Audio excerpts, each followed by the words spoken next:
السلام عليكم حبيباتي، صحة عيدكم ينعاد عليكم بالصحة والهنا ان شاء الله يا رب العالمين. ومرحبا بكم في قناة مطبخ بسمة امل. قبل ما نبدو الوصفة تاعنا ما تنساوش تصلوا وتسلموا على رسول الله. بالنسبة للوصفة تاعنا غادي نديرو قريوش بابسط طريقة. المكونات نحتاجو كيلو تاع فرينة، خليط ما بين ماء وماء الزهر، ونحتاجو ملعقة كبيرة نتاع لافاني، حبة نتاع البيض، ساشي نتاع لاليفير، خميرة الكيميائية، وقرصة نتاع الملح. ونحتاج كذلك 250 غرام تاع زبدة تكون دايبة وباردة.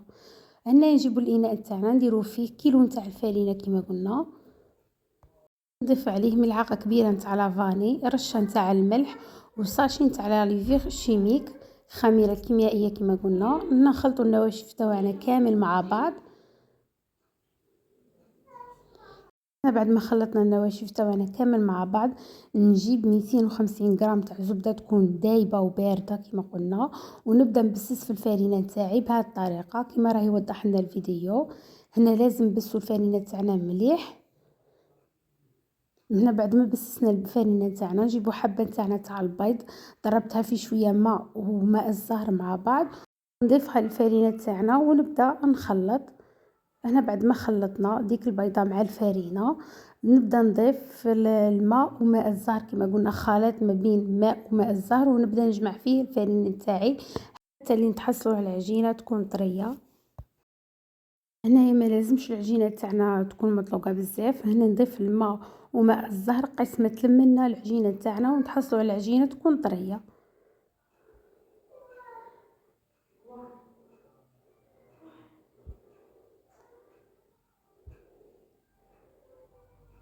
هنايا نضيف ونشوف اذا كانت الفرينه تاعنا عاد مخصوصه، نزيدها شويه خليط تاع ماء وماء الزهر حتى كما قلنا نتحصلوا على عجينه تكون طريه.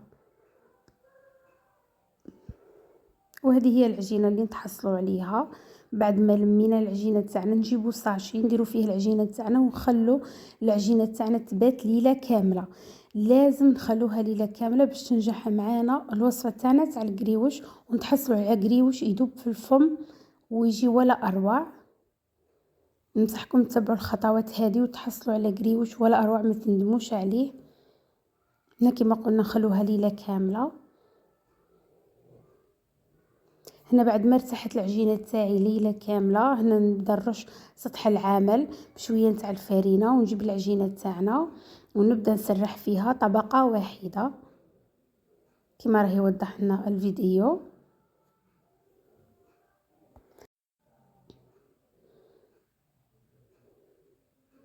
هنا بعد ما نسرح العجينه تاعي طبقه واحده، نبدا نبلع فيها كيما نغلق المسمن ولا الملوي.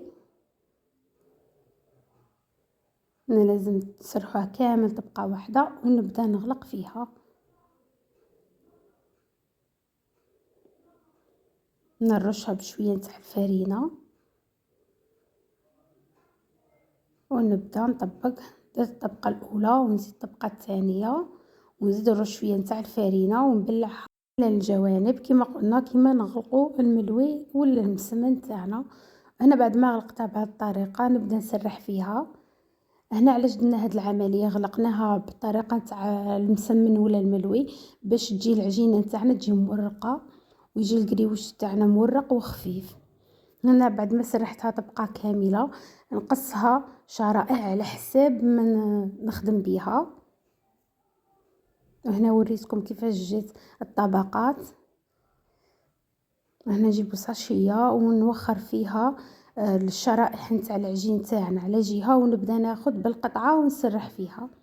يعني ناخذ القطعه قيس ما نخدم بها برك، وباقي العجين ولا القطع تاعنا نغطيوهم باش ما يصوتهمش العوين ويقساحوا معانا.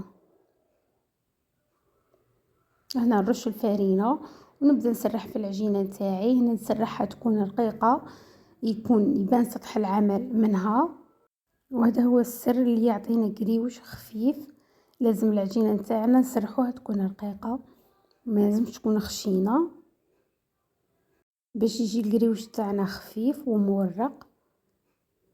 هنا بعد ما سرحتها طبقه واحده نجيب الجراره نتاع القريوش ونبدا نحي في الجوانب.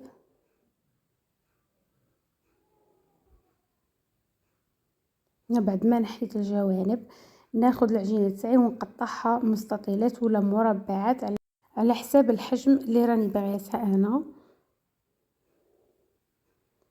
وهنايا نبدا ندير في الخطوط تاعي، ندير 4 ولا 5، هي من الاحسن نديرو 5 باش يجي القريوش تاعنا على شكل ورده. هنا بعد ما قطعت هاد الخطوط الخمسه كما رانا نشوفوا ناخدو العجينه تاعنا ونطوي الجهه الاولى مع الثانيه والثالثه نطويها من الجهه الاخرى كما راهي وضح لنا الفيديو، باش يجي الشكل كما قلنا تاع القريوش تاعنا على شكل ورده.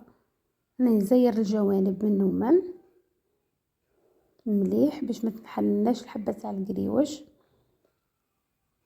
هنا كررت لكم نفس العمليه تاع التخبال باش تشوفوا كيفاش شكلنا القريوش تاعنا.